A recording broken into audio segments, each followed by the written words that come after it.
Hey everyone, so I'm going to do the review sheet for your calculus test this Friday. This review is on every lesson up to Rolle's theorem. So the first question states if y equals ln of e to the x over e to the x minus 1, then what is y prime? So all we're going to do with this question is find the derivative. So I'm going to have to remember all my derivative techniques, and I see ln, so I know that I need to use the rule of ln of u. The derivative of it is going to equal u prime over u, meaning that you need u.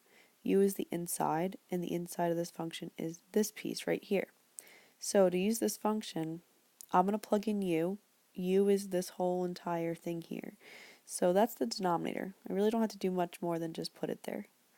Then for the numerator, well, I had to take the derivative of u. So unfortunately, this is a quotient rule.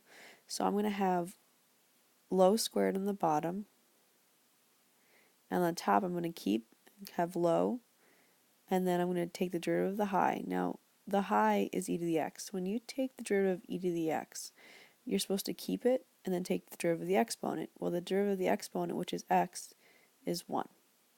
Minus high, derivative of the low, is e to the x times 1 again, because the derivative of e to the x is e to the x, and then the derivative of the exponent is 1.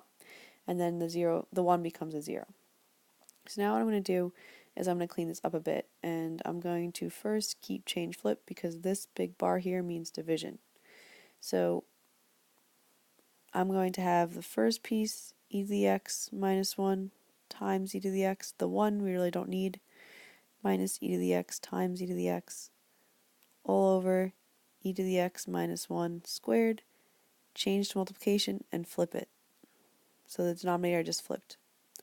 What's going to happen now is that this e to the x cancels out with one of these, so that becomes a 1. And then what I have to do here is, well, there's two ways you could think about it. So right now in the denominator I have e to the x times e to the x minus 1.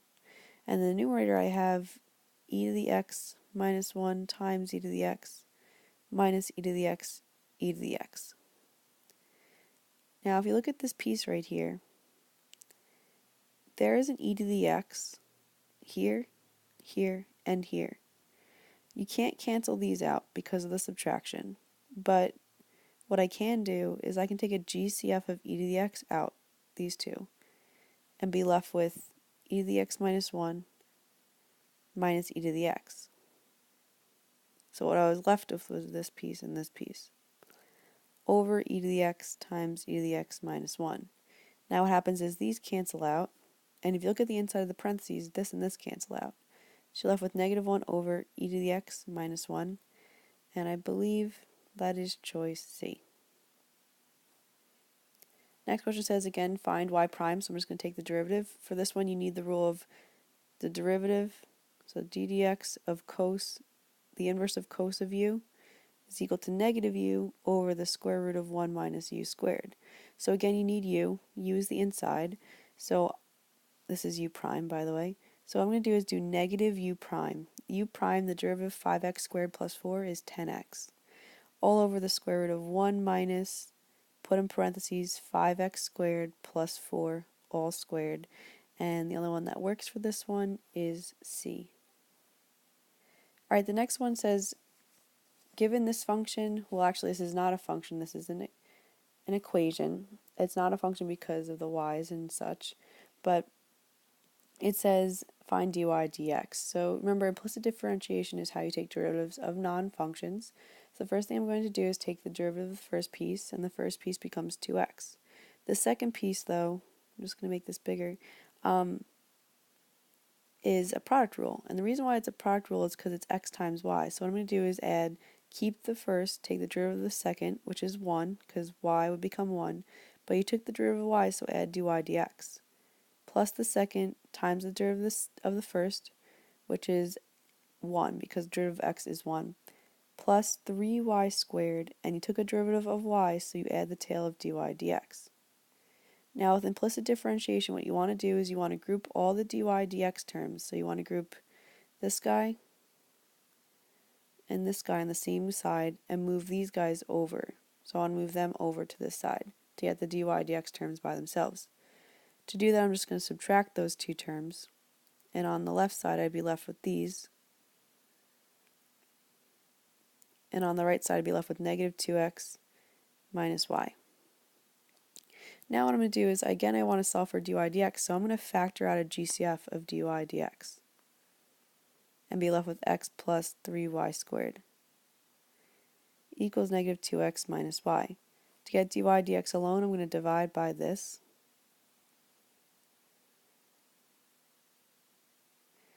So this is my answer. And if I look at my choices,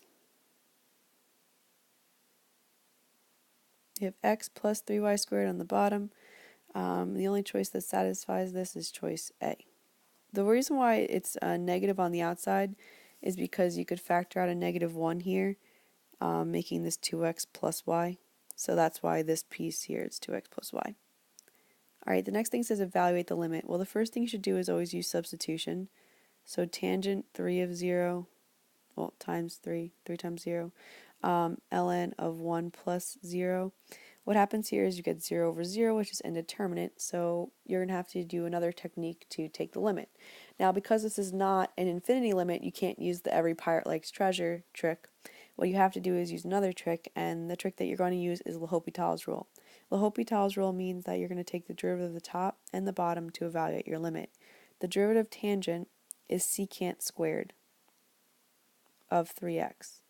And because you have 3x on the inside, this becomes a chain rule, and what you have to do is take the derivative of the inside.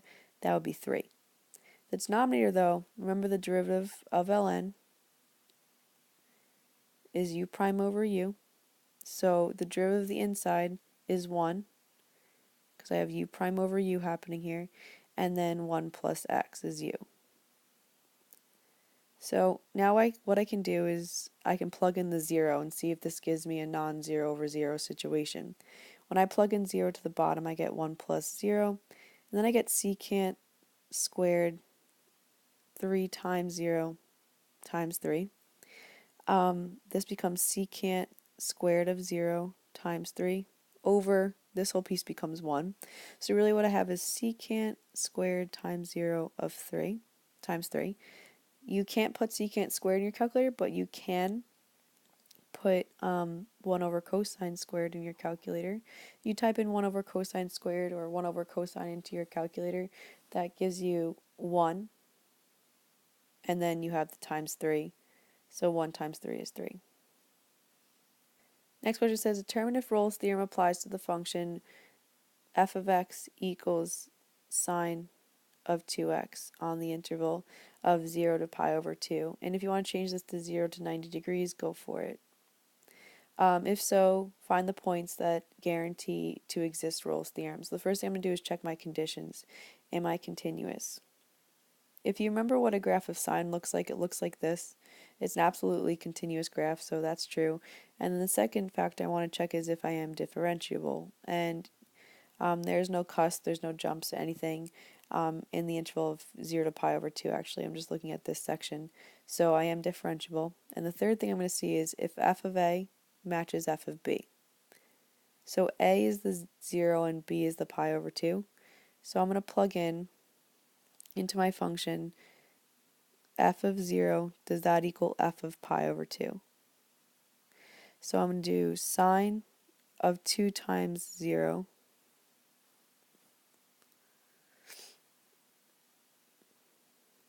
So sine of 2 times 0, does that equal sine of 2 times pi over 2? And when you plug this into your calculator in radian mode, you get 0 equals 0. So therefore Rolle's theorem is satisfied because you got two outputs that were the same. Now because Rolle's theorem is satisfied, you're going to take the derivative of the actual original equation. So I want the derivative of f of x. The derivative of sine is cosine. And then take the derivative of the inside because it's a chain rule. So now what I'm going to do is I'm going to set this equal to 0. So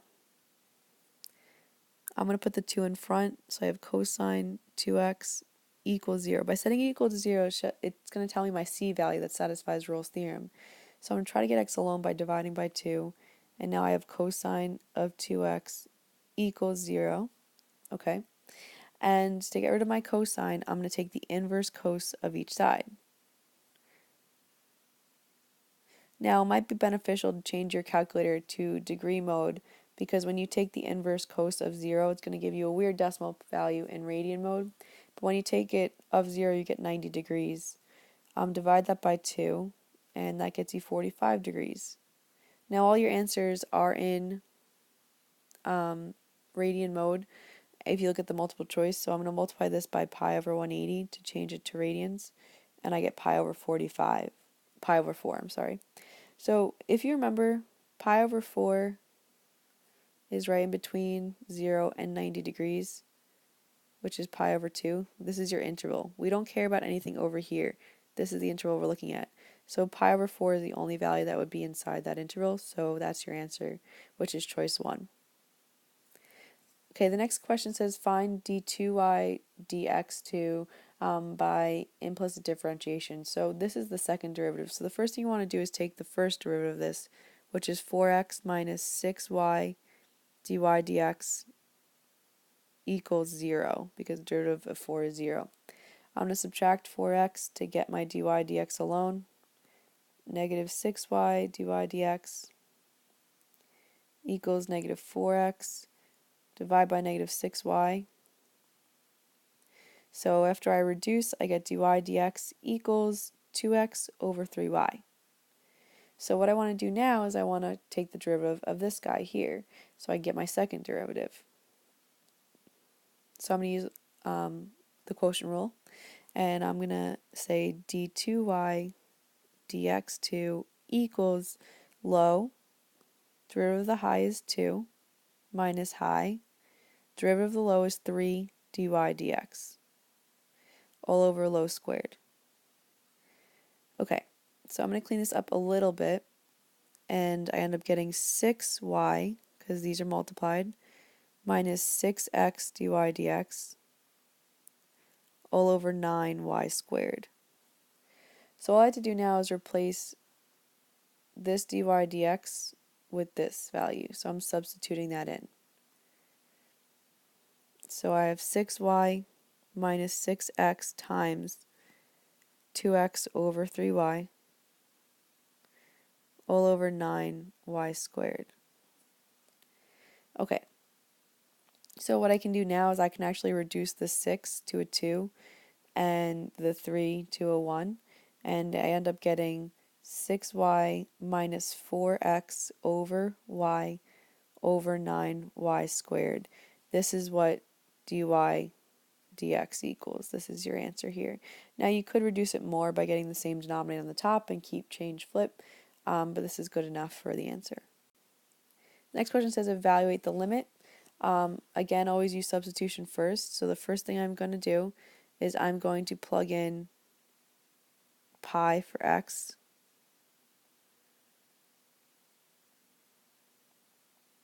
And what happens here is 0 over 0. Because it's an actual value and it doesn't go to infinity, I have to use another type of technique to take my limit, and that technique would be Hopi rule again. So I'm going to take the derivative of the top. The derivative of the top is just 2, and the reason why is because 2 pi is a number. It's 6.28 and so on, and that would just become 0, and then derivative of 2x is just 2. The derivative of the bottom, though, is derivative of sine, which is cosine, and then take the derivative of the inside, which would just be 1, because the pi would become 0. So now I'm going to plug in pi, so pi minus pi, which gets you 2 over cos of 0. Cos of 0 is 1, so my answer is 2. Okay, the next question says a squirrel starts at a building A at time 0 and travels along a straight horizontal wire connected to building B for 0 to t is less than 18. The squirrel's velocity is modeled by the piecewise linear function divided in the graph above. So right now, this is the graph of velocity over time. So meaning if I'm moving left or right, if I'm at rest, and so on. So this tells you the velocity of the object. In this section here, my velocity is positive. In this section here, I'm negative. In this section here, I'm positive. So hence, the squirrel will be moving to the right here, to the left here. So to the right here, left here and to the right there because positive, negative, positive. This is where he's changing his direction, and that's what the question's asking. You're going to change your direction from positive to negative from the x-intercepts. So my answer would be at time equals 9 and at time equals 15 seconds. I think it's in seconds. That's when my squirrel would change his direction, and that is because my velocity equals 0 at these values.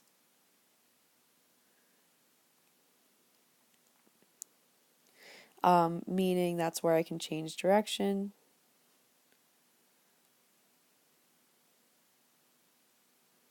Well, not me, the squirrel changes direction.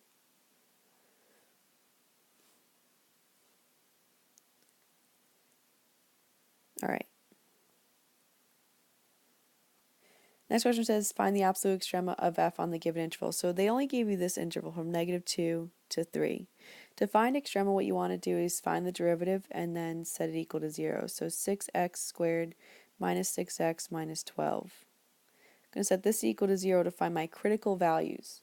So what I need to do is find the x values that go with my critical values. And I'm going to first factor out a GCF of 6 to make this easier. And then factor. X and x, plus and minus, and I'm going to do 2 and 1 because that gets me -1. And I have x equals -1 and x equals 2 as my critical points. So on my number line, I'm going to plot -1 and I'm going to plot 2. So what I want to do is find my absolute extrema. So I want to find my absolute max and my absolute min. Remember, the endpoints are included, but they can only be absolutes. So they can't be anything that's relative. Anyways, what I want to do is these are all x values. I need their y values to tell me how tall they are. So I'm just going to write these coordinate points here and compare them all, and whoever has the highest y value is my max, and whoever has the lowest y value is my min. So what I'm going to do is I'm going to plug in -2, -1, 2, and 3 into my original, my actual function. When I plug in -2 into my actual function, I get a value of -3. When I plug in -1, I get a value of 8. When I plug in 2, I get -19, and when I plug in 3, I get -8 again. So where is my absolute max? Well, my absolute max is right here. And where's my absolute min? My absolute min is right here. So I have an absolute max at -1,8 because that has the largest y value, and I have an absolute min at 2, -19 because that has my lowest y value. Okay, so the next question says a particle is moving along a straight path with its position defined as this function where t is in seconds and s is in feet. It says what are the particle's velocity and acceleration functions? So the first thing you want to do is take the first and second derivative. To get your velocity, take the first derivative, so that would be 6t squared plus 6t minus 36. And then my acceleration function is the derivative of my velocity, so I get 12t plus 6. Okay. The next question says, when is my particle at rest? But that happens when your velocity is equal to 0. And I'm looking for time, so I'm going to set my velocity function equal to 0. I'm going to find out where my function or where my particle is at rest. So I'm going to factor out a GCF of 6.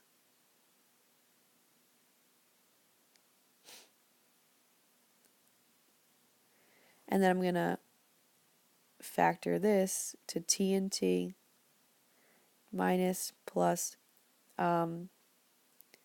this should be a 1. I didn't take out the 6. So that's just t.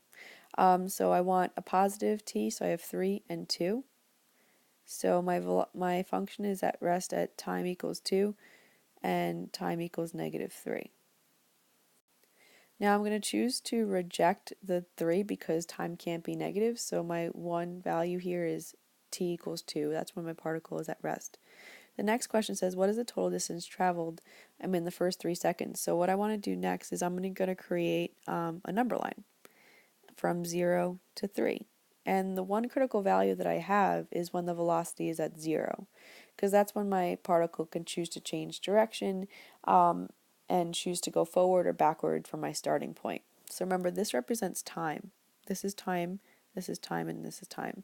So at time 0, where is my particle? At time 2, where is my particle? And at time 3, where is my particle?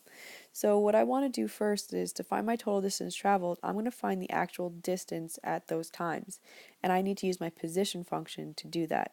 So what I'm going to do is I'm going to plug all these values into my position function. So I'm going to find s of 0, I'm going to find s of 2, I want to find s of 3. When I plug these all into my position function, I get 40, -4, and 13.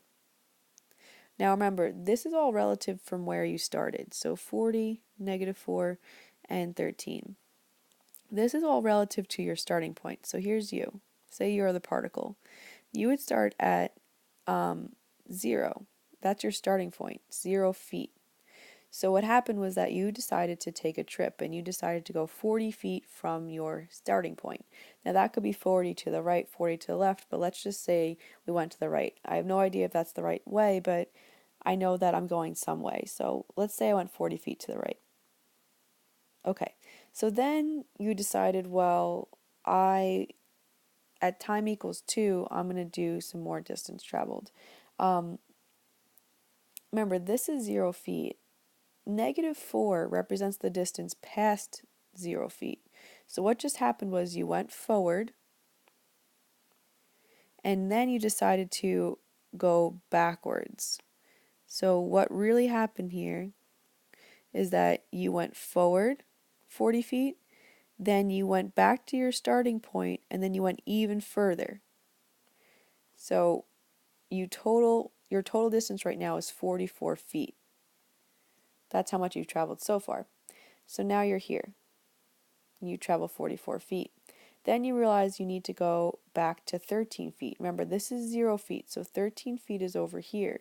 So you went to 13 feet, making you go over the -4 that was here and the 13 that was here, adding your total distance for that interval to be 17. So your total distance traveled is 44 and 17. 44 plus 17 gives you a total distance travel of 61 feet. Okay, now if you really think about it, all you have to do is take the absolute value, add these to get 44. So the distance here was 44, and then add the absolute value and you get 17, and you get your 61. Now the next question says displacement. That's different than total distance traveled. Displacement is how far you went from your starting point overall. So where you are from your starting point. Well, here I'm at 40, and here I went 13. So I started at 40 feet. Okay. So if I started at 40 feet and I went to 13, all I have to do is do 40 minus 13 to find my displacement. And 40 minus 13 tells me my total displacement is 27 feet from where I started. The last part of this question says, when is the particle moving to the right and to the left? Now that has to do with your velocity. So again, what would be really useful for this part is drawing your number line. 0 and 3 are the seconds that we're worrying about, and 2 is still a resting value, which is really important. If you actually graph this thing, it might be really beneficial, and only look from 0 to 3. The graph of your velocity function, so you would plug this into y equals 6t squared plus 6t minus 36. The graph of this function looks like this, and this is at 2. When your velocity is negative, you're moving to the left. That would be down here. And when your velocity is positive, you're moving to the right. That would be up there. So remember, this is my velocity graph. So what I would say is that my function, or my particle, is moving to the left from the starting point of 0 seconds to 2 seconds. Now I'm going to leave this as an open parenthesis, a parenthesis here, because this piece here is also where my particle decides to go to the right. So I'm going to close that with an open, like a parenthesis, not a bracket. and then it goes on to infinity because time will keep going. And I'm going to close that with a parentheses because you cannot contain infinity. All right, so I hope this review helped. I'll see you guys tomorrow. Study hard for your test.